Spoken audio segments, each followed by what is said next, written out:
Brought to you by Envy, the power of French perfume. Nice perfume. Nice perfume. Envy, the power of French perfume. Just before I get to yours and Ben's locks there, just a word on Ben Stokes as well. How do you like that you're able to count him as a fully fledged all-rounder again? He's really sort of coming with his own performing again this series.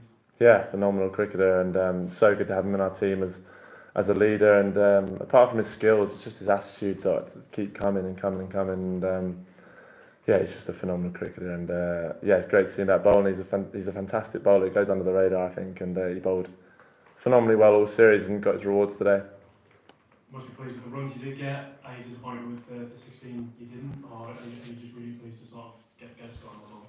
Yeah, no, you always want more, and I don't think I've ever got out of my life and not been annoyed, and I was certainly annoyed today. And but then you can look back and reflect that I was pleased with how I played and some of the shots I hit and the start we got with Ducky. So obviously I'd have wanted 16, but no, I'd wanted 116 more. Do you know what I mean? You always want more, and that will never change. And yeah, I think Ducky would say the same. But he batted phenomenally well himself. Was there an extra spring you step, a bit of a pep in your step after what happened at Lords last week and the position you found yourself in that time wasting role? No, not really. I didn't really think of too much about that at the time or even now. And yeah, we're just trying to play the game like it was the first game of the series. And yeah, like I say, we're happy with the position we're in as a team. We'll go to the front here, Kevin, if that's all right, please. And then we'll go Vish, Sid, and then Stefan. Like a couple of days ago, Shubman was here. He said that there was some fault from your side. That as far as spirit of the game is concerned, you were 90 seconds late. He said that it was against the spirit of the game. Was that intentional from your side? No, not at all. I sit in my spot until the umpires go out, and I saw the umpires go out and I walked out. I wasn't aware that we were 90 seconds late, but fair enough. Vish in the corner, go ahead. By the window. Hi Zach. Before the series, when we were talking today about his bowling, he said he was looking back on that Cape Town spell in 2020 when you were in the Corden. I wondered if you saw similarities to, I suppose, how he's been bowling now and what he was back then, because he highlighted that as probably the last time he was able to bowl as he has done now. Yeah, that's a good point. I hadn't thought of that, but now you mentioned it, there are so many similarities to that pace-wise. He was bowling quickly back then, and he's got that pace back now.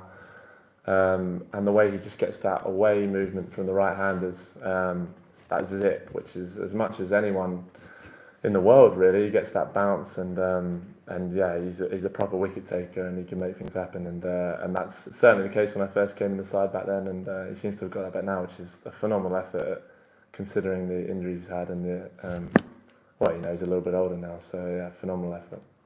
I'm not sure if you know this, but a stat came out while you were batting against Cummins, Rabada, Bumrah, Hazel and Stark.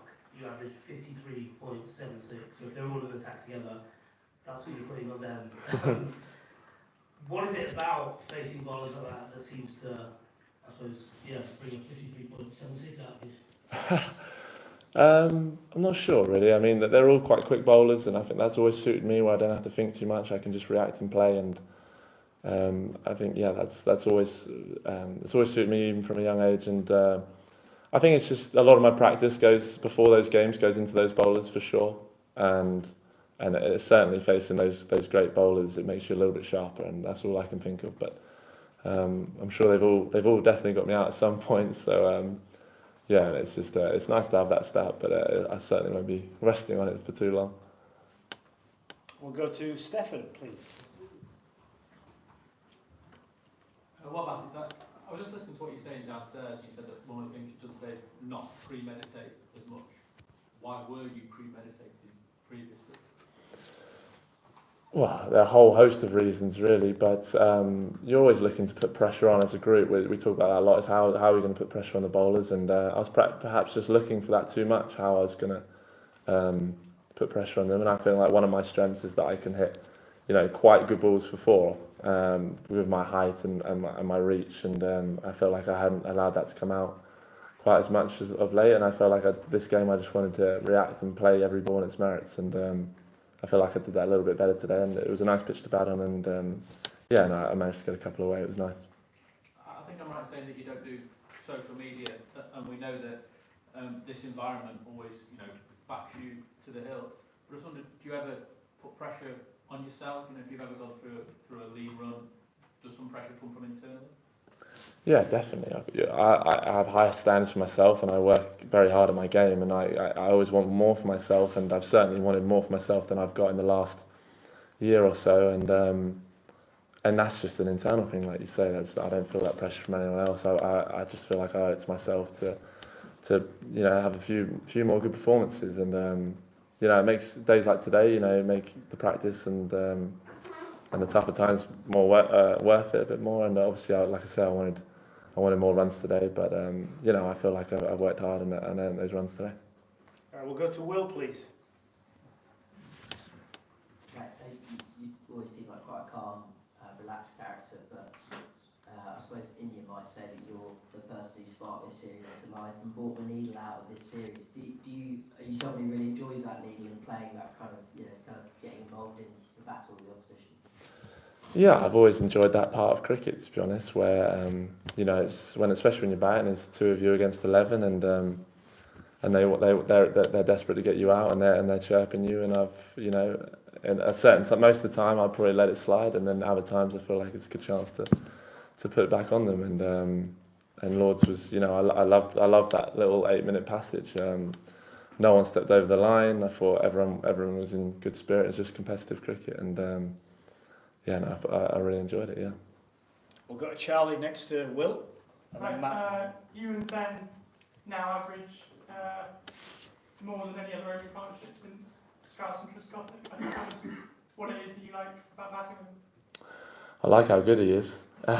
He's a phenomenal player, and he takes a lot of pressure off me. And he scored, like even today, he scored a run of ball so effortlessly, and it allows you to go about your business. And we talk a lot in the middle about how we want to go about it, and obviously our height difference and being left, right hand obviously probably makes it quite hard for the bowlers at times when we're both going well at either end. So I love batting with him, and hopefully that continues.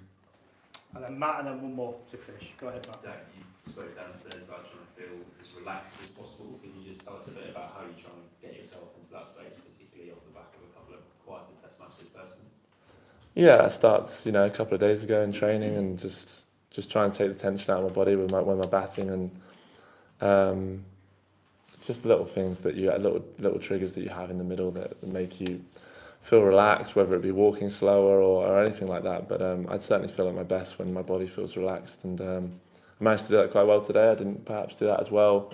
Certainly didn't do it as well as Edgbaston. I was absolutely knackered when we were batting there, so it was pretty hard to be fully sharp there. But I did it much better today, and I was happy with that. And last one here, please. Zach, when something like the Rishabh Pant happens here, comes on, to stick to your plans, keep your focus there, because that thing tends to overshadow everything when someone comes up like that, and that's like that. How difficult is it to keep your focus on the game and stick to your plans, and then get the switch on and switch off? When Rishabh came out, yeah, it's tricky. I mean, especially because he's such a talent. Normally, people in the world would be able to come out and bat like he did today on 1 foot. So, the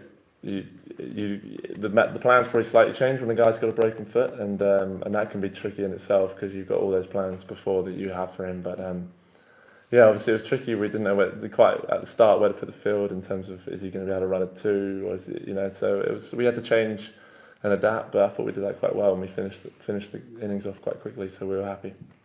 Brilliant. Cheers, Zach. ये है India और England का महामुकाबला। Live matches तो आप देख लेंगे, मगर खेल के पीछे टीमों की स्ट्रैटेजी, टीमों की चाल और फिर आपके सवाल, ये सब होंगे स्पोर्ट्स तक। तो अभी तक अगर आपने स्पोर्ट्स तक को सब्सक्राइब नहीं किया तो फटाफट सब्सक्राइब भी कर लीजिए और नोटिफिकेशन की घंटी भी बजा डालिए।